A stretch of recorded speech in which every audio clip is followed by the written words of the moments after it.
മകനേ, പാവപ്പെട്ടവൻ്റെ ഉപജീവനം തടയരുത്. ആവശ്യക്കാരനെ കാത്തിരുത്തി വിഷമിപ്പിക്കരുത്.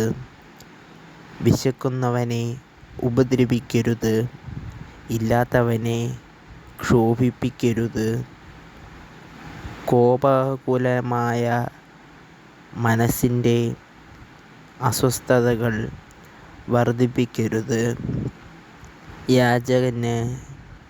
യാചകന് ദാനം താമസിപ്പിക്കരുത്.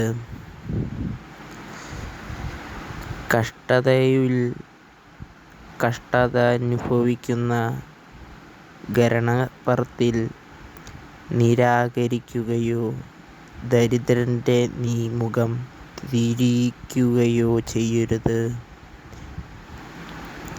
ദൈവം എല്ലാ കഷ്ടതകളിലും നിങ്ങളുടെ കൂടെ ഉണ്ടാകും. ദൈവത്തിനായി നിങ്ങൾ ഈ ചാനൽ സബ്സ്ക്രൈബ് ചെയ്യുക.